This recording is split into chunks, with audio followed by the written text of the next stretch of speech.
Hello students, आज हम अपने हिंदी फर्स्ट पाठ्य पुस्तक हिंदी फर्स्ट के फर्स्ट चैप्टर आया वसंत के बारे में पढ़ेंगे। और आया वसंत पाठ को नाम पढ़ते ही आपको लग रहा होगा कि हम किसी बच्चे के बारे में बात कर रहे हैं कि वसंत आ गया, लेकिन ऐसा नहीं है। हम वसंत शब्द के द्वारा वसंत ऋतु की चर्चा कर रहे हैं कि वसंत ऋतु आ चुकी है। अब वसंत ऋतु की बात की जाए तो आपको ये तो पता होना चाहिए कि वसंत ऋतु कब आती है। चलो मैं आपको थोड़ी हेल्प करती हूँ कि वसंत ऋतु कब आती है। वसंत ऋतु आती है उस समय जब हम वसंत पंचमी मनाते हैं। आपको याद होगा कि आप जब स्कूल जाते हो तब आपकी टीचर्स, आप लोग सब येलो ड्रेस कोड में जाते हो, ठीक है, और हम माँ सरस्वती की पूजा करते हैं, ठीक है। वही है हमारे वसंत पंचमी का त्योहार, और वो कब आता है? वसंत ऋतु में आता है। दूसरा आपका फेवरेट त्योहार है, फेवरेट फेस्टिवल है, कलरफुल फेस्टिवल क्या कौन सा है? होली। और होली भी वसंत ऋतु में ही आती है।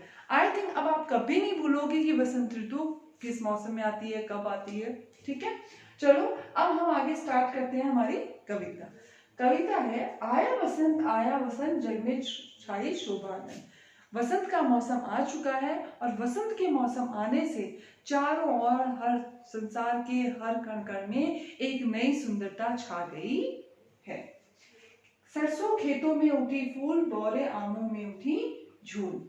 वसंत ऋतु के आने से जहाँ चारों ओर हरियाली छा गई है, खेत हरे भरे हो गए हैं, वहां उन खेतों की फसलों में फूल उगाए हैं, जिसके कारण कवि कह रहे हैं कि सरसों के खेतों में अब पीले फूल दिखाई दे रहे हैं, जिससे वातावरण और भी सुंदर हो गया है। आगे देखिए, बौरे आमों में उठी झूल। और वसंत ऋतु में सभी पेड़ पौधे फलदार हो जाते हैं और आम के पेड़ों पर भी आम की बौरें इतनी अधिक मात्रा में लग चुकी है कि डालियां अब झूलने लगी है, नीचे झुकने लगी है। पल में पतझड़ का हुआ अंत, आया वसंत। बेलों में भी नए फूल लग चुके हैं, पेड़ पौधों में भी नए नए रंगीन फूल लग चुके हैं और पतझड़ का मौसम जा चुका है। पत्त मतलब पत्ते, झड़ मतलब झड़ना। पतझड़ का मौसम जा चुका है। कैसे? आप लोगों को पता होगा कि आप लोग कई बार देखते हो कि पेड़ पौधों से पत्ते अपने आप झड़ के जमीन पर गिरने लग जाते हैं, तो वो एक टाइम पीरियड होता है, वो समय होता है एक ऐसा जिसमें पत्ते झड़ जाते हैं और उसे हम कहते हैं पतझड़, ठीक है। तो पतझड़ का मौसम जा चुका है और कौन सा मौसम आ गया है? वसंत का मौसम आ गया है। तो पत्ते, जो झड़े हुए पत्ते थे, पेड़ बेचारे एकदम सूख चुके थे, अब उनमें नए नए पत्ते आ गए। लेकर सुगंध बह रही पवन, हरियाली छाई वन वन। जो पवन थी, ठंडी सुहावनी पवन चल रही है और फूलों की खुशबू को अपने साथ बहाते हुए लिए चली जा रही है, जिससे सारा वातावरण सुगंधित हो गया है।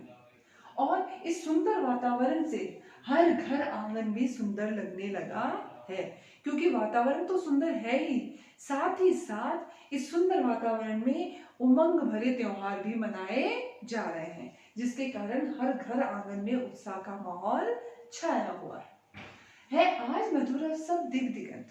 आज इस वसंत के आने से हर दिशा में जहां तक हम देखें, इस मधुर लुभावने सुहावने मौसम का कहीं कोई अंत नजर नहीं आ रहा है। यह वातावरण चारों ओर अपनी सुंदरता बिखेर रहा है। भौरे गाते नया गान। अब जहां चारों ओर हरियाली छाई है, रंगीन फूल अपनी शोभा बिखेर रहे हैं, वहीं संगीत की कमी थी, वो संगीत की कमी भौरे और कोकिला ने पूरी कर दी। भौरे जहां गान गुनगुना रहे हैं रंगीन फूलों को देखकर, वहीं कोकिला यानी हमारी कोयल नए संगीत के तान छेड़ रही है।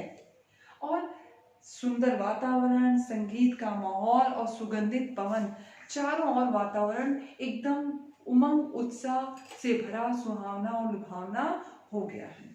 और इस सुंदर सुहावने मौसम के लिए कवि कह रहे हैं कि है सब जीवों के सुखी प्राण। इस मौसम के आने से सभी जीवों के प्राण सुखी हो गए हैं, सुखमय हो गए हैं, और इसी तरह इन सबका जीवन इसी तरह सुखमय बना रहे और इस सुख का कभी कोई अंत न हो।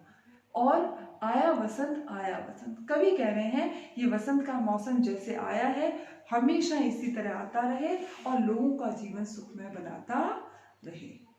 So okay, that is clear now. Thank you. Have a good day.